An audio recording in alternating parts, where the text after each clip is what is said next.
শুনলাম একজনে বলতেছে নবীর নবীর স্ত্রী আমাদের ইমানদারদের মা উম্মাহাতুল মুমিনিন খাদিজাতুল কুবরা সম্পর্কে তিনি বক্তব্য দিচ্ছেন। তিনি বলতেছেন খাদিজাতুল কুবরা রাদিয়াল্লাহু তাআলা আনহা জীবনে নামাজ পড়ে নাই, রোজা রাখে নাই, জীবনে নাকি পর্দা করে নাই। আচ্ছা, এই আমির হারামজাদারে কি জামাত ইসলাম থামাইবো না? জামাত এরা কি হারামজাদারে কি থামাইবো না? কত বড় বেয়াদব হইতে পারে জামাতের এই হারামজাদায়। মানে কি বলবো, এরা জোতা দিয়ে ফিটলেও লাভ নাই রে ভাই। এরা কি মানুষ না অমানুষ? এরা একবার বলতেছে রাসূল সাংবাদিক, আবার বলতেছে, এখন বলতেছে কি রাসূল সাল্লাল্লাহু আলাইহি ওয়াসাল্লামের স্ত্রী আম্মাজান খাদিজাতুল কুবরা রাদিয়াল্লাহু তাআলা আনহা জীবনে এক ওয়াক্ত নামাজ পড়ে নাই, একটা রোজা রাখে নাই, একদিনও নাকি পর্দা করে। তোর জোতা দিয়ে ফিটা দরকার, কুত্তার বাচ্চা। একটার পর একটা গোসাই করতেছে আর বলতেছে কি তার মাথায় সমস্যা। কেন তোর অন্য আব্বাদেরকে কি রিমান্ডে দেয় নাই? অন্য আব্বারা কি জেলে দেয় নাই তোদের? শুধু কি হামদারে জেলে পাঠানো হয়েছে? কেন মামুনুল হক উনি কয়টা কথা বলছে? উনি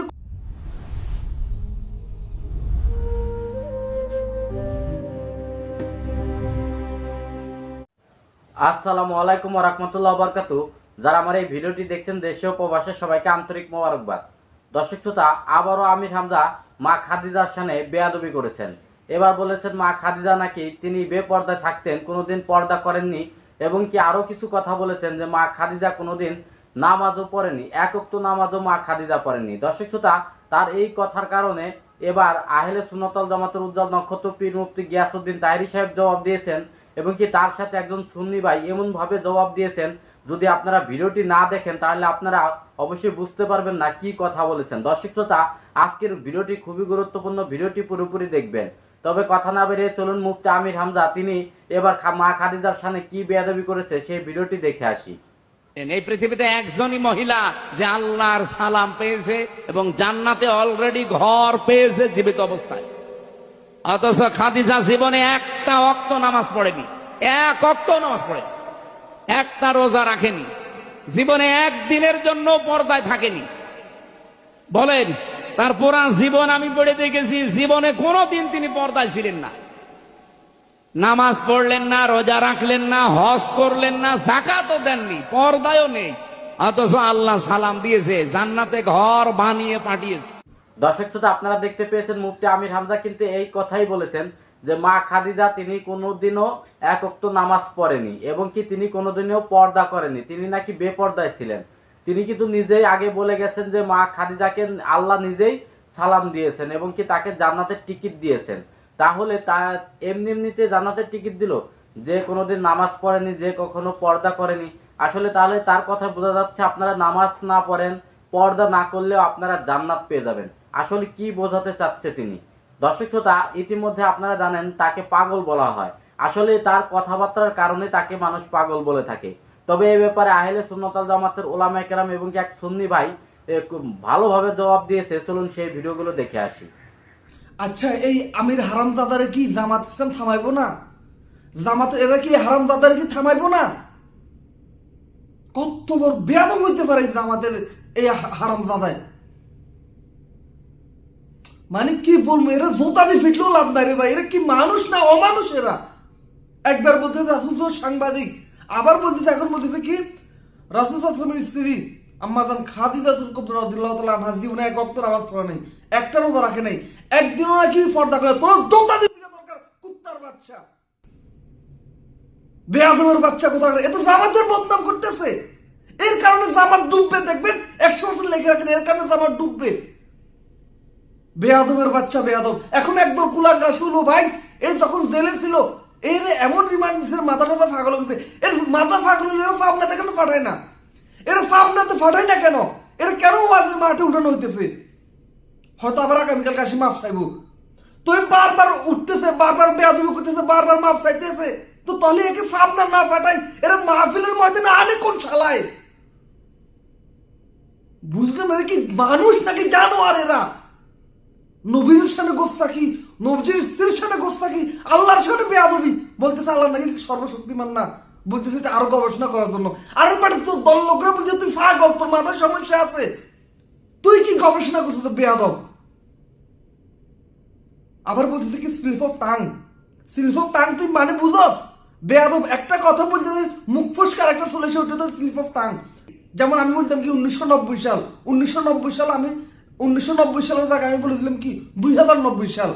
এটা হয় স্লিপ অফ টাং। আর তুই বেয়াদব যে কথাগুলো বলতেছ এগুলো তো তুই চিন্তা ভাবনা করি কথাগুলো বলতেছ। রাশমিকা মান্টানা এর দিকে আল্লাহর নাম নিয়ে একটু তাকাইবেন। এখানে স্লিপ অফ টাং কোনটা রে? বেয়াদবের বাচ্চা, বেয়াদব কুলাঙ্গারের বাচ্চা, কুলাঙ্গার। কোনটা এখানে স্লিপ অফ টাং? মানে কি বলবো এর কথা নেই, মানে আমার মাথায় কাজ করে। এর মাহফিলের ময়দানে জায়গাটা দিতেছে কেন এখন? এরা ফাবলাইন ফাটানো হোক, এরা ফাটানো হোক, আর মাথার সমস্যা ঠিক করার জন্য আগে একটার পর একটা গোসাই করতেছে আর বলতেছে কি তার মাথায় সমস্যা। কেন তোর অন্য আব্বাদেরকে কি রিমান্ডে দেয় নাই? অন্য আব্বারা কি জেলে দেয় নাই তোদের? শুধু কি হামদারের জেলে পাঠানো হয়েছে? কেন মামুনুল হক উনি কয়টা কথা বলছে? উনি কোন দিন মাহফিল উঠে রাশমিয়ার কথা বলছে? কোন দিন ফরিমনির কথা বলছে? কোন দিন দীপিকা ফালের কথা বলছে? কোন দিন নায়ক নায়িকাদের কথা বলছে? বেয়াদব। শুধু তোকে একাই রিমান্ড দিয়েছে, তোকে একাই জেলে দিয়েছে। রফিকুল ইসলাম এই ছোট হুজুর যেটা, এরা তো রিমান্ড দিয়েছে, এরা তো জেলে নিছে। কই সে তো তোর মতো একটা আউল ফাউল বাউল কথা বলে নাই। জামাত ইসলামকে আমি বলবো এই বেয়াদবকে থামান। এই বেয়াদবকে না থামাইলে আপনাদের দেখবেন আরো অবনতি হইব। এই একটা বেয়াদব আছে, একটা হচ্ছে তারেক মনোয়ার। এই দুই বেয়াদবকে থামান, নয়তোবা দেখবেন যে আপনাদের অবনতি হইতেছে, আরো হইব। বেয়াদবের বাচ্চারা রাসূলের সামনে গোস্তাকি করে, রাসূলের স্ত্রীদের সামনে গোস্তাকি করে, আল্লাহর সামনে বেয়াদবি করে, আবার বলতেছে উনি অসুস্থ। তো অসুস্থ না, আমি বুঝলাম উনি অসুস্থ, তো ওনাকে মাহফিল উঠেতেছে কেন? তাকে চিকিৎসার জন্য পাঠানো যায় না? আল্লাহ তাআলা এই সমস্ত কুলাঙ্গারদেরকে হেদায়েত দান করুক। হেদায়েত না থাকলে করোনাদেরকে ধ্বংস করে দেখ। বেয়াদবের বাচ্চারা। আজকে শুনলাম একজনে বলতেছে নবীর স্ত্রী আমাদের ইমানদারদের মা উম্মাহাতুল মুমিনিন খাদিজাতুল কুবরা সম্পর্কে তিনি বক্তব্য দিচ্ছেন। তিনি বলতেছেন খাদিজাতুল কুবরা রাদিয়াল্লাহু তাআলা আনহা জীবনে নামাজ পড়ে নাই, রোজা রাখে নাই, জীবনে নাকি পর্দা করে নাই। এটা কি কোনো ওয়াজ হইল? অথচ আমার আল্লাহ এই খাদিজাতুল কুবরা রাদিয়াল্লাহু তাআলা আনহাকে নিজে সালাম দিয়েছে। জোরে কোন সুবহানাল্লাহ। তিনি হলেন খাতুনে জান্নাত মা ফাতেমাতু যোহরা রাদিয়াল্লাহু তাআলা আনহার আম্মা জান। কথা বলেন ঠিক কিনা? আর সেই খাদিজাতুল কুবরা রাদিয়াল্লাহু তাআলা আনহা এদের ঘরানার প্রত্যেকটা আলেম ওই মা খাদিজার বিরুদ্ধে, আয়েশা সিদ্দিকের বিরুদ্ধে, পাকবান্নাদের বিরুদ্ধে, নবীর বিরুদ্ধে কথা বলতে পারলে মনে হয় বাঁচে। এছাড়া আর কোনো কাজ নাই। আপনারা বলুন, মা খাদিজাতুল কুবরা কি সারা জীবন বেপরদায় চলছে? এই কথা যদি কোনো মৌলবী কয় আপনারা কি মানবেন? এই কথার জবাব যখন আমি দেই তখন একদল বলে আমি হিংসা করি, আমি প্রতিহিংসা করি। আমি তাহিরি হিংসা প্রতিহিংসা করি না, আমি তাদের বিয়াদবি ধরিয়ে দেই। কথা বলেন ঠিক কিনা? কেউ ভুল করলে ভুলটা ধরিয়ে দেওয়ার নাম অন্যায় না, এটা হলো শ্রেষ্ঠত্বের বহিঃপ্রকাশ। কথা বলেন ঠিক কিনা? বলেন আমি মারেফত মানি। কথা বলেন ঠিক কিনা? আপনি একটা দিয়ে ভাইতেন না, শুধুমাত্র যা চোখে দেখতেছেন তা দিয়ে আপনারা চলে যাবেন না, এটা কোন কথা না। আমার যুবক ভাইয়েরা, ও মুরব্বী বাবারা, ইমাম হুসাইন কারবালার জমিনে গেছে। যাওয়ার পরে ইমাম হুসাইন রাদিয়াল্লাহু তাআলা আনহুর সহধর্মিনী স্ত্রীর নাম হলো শহরবানো ডাক দিয়ে কই, স্বামী গো, এরা দিয়ে আমরারে ফুলের মালা না দিয়া আমরারে তলোয়ার লইয়া মারতে আসতেছে। ইমাম হুসাইন ডাক দিয়া কই, শহরবানো, এরা সবাই তোমার অপরিচিত। শহরবানো গো শুনো, এরা সবাই তোমার অপরিচিত। তোমার উপরে নামাজ যেমন ফরজ, পর্দাও তেমন ফরজ।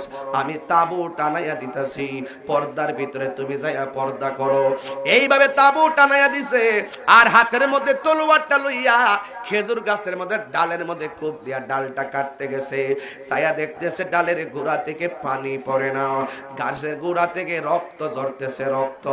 ইমাম হুসাইন ডাক দিয়ে ও সরবানো, আর চিন্তা কইরো না, গাছের গোড়া থেকে রক্ত চড়তেছে, এই রক্তেই প্রমাণ হয় আমার এই জায়গায় হবে আমার শাহাদতের সেন্টার। চিৎকার মেরে কি আল্লাহু আকবার বলা যাবে না? আপনারা আওয়াজ করে বলেন, আমার নবী গায়েব জানে কি জানে না? জানাইছে কে? অনেকে বলে নবী নিজে নিজে জানে, আমি বলি না, নবী নিজে নিজে জানে না, আল্লাহ জানাইছে বলেই নবী জানছে, এটার নাম গায়েব। এই জন্য আমার সমাজে অনেকে এটার অপব্যাখ্যা করে, আমরা নাকি নিজে নিজে কই নবী নিজে নিজে জানে। আরে বাবা, আল্লাহর হুকুম ছাড়া একটা গাছের পাতাও লড়ে না, কথা বলেন ঠিক কিনা? দর্শক শ্রোতা, আপনারা দেখতে পেয়েছেন যে আহলে সুন্নাত ওয়াল জামাতের উজ্জ্বল নক্ষত্র পীর মুফতি গিয়াসউদ্দিন তাহেরি সাহেব তার কথার প্রতিবাদ জানিয়েছে এবং কি তীব্র ভাষায় জবাব দিয়েছেন। আসলে তিনি যে কথাগুলো বলেন বা কুফরি আকীদা, তিনি কিছু কিছু সময় তিনি নবীর শানে আঘাত করেন এবং কি আহলে বায়াতের শানে আঘাত করেন, সাহাবীদের শানে আঘাত করেন এবং কি মা খাদিজা নবীর স্ত্রী তার সম্পর্কেও বাজেভাবে মন্তব্য করেন। তাদেরকে সাবধানতা করে দেয় এবং কি তাদেরকে প্রতিবাদ করে মুফতি গিয়াসউদ্দিন তাহেরি সাহেব। তবে এক সুন্নি ভাই তার কথার রেগে গিয়ে তিনি কিন্তু কিছু বাজে কথা বলে ফেলেছে, আসলে যেটা ঠিক না, যে কথাগুলো আসলে শরীয়তসম্মত বা একজনের বিরুদ্ধে এই ধরনের কথা বলা ঠিক হয় না। কিন্তু আমির হামজা কিছুদিন পর পরই ভুল করবে আর মাপ চেয়ে নেবে, আসলে এটাও ঠিক না।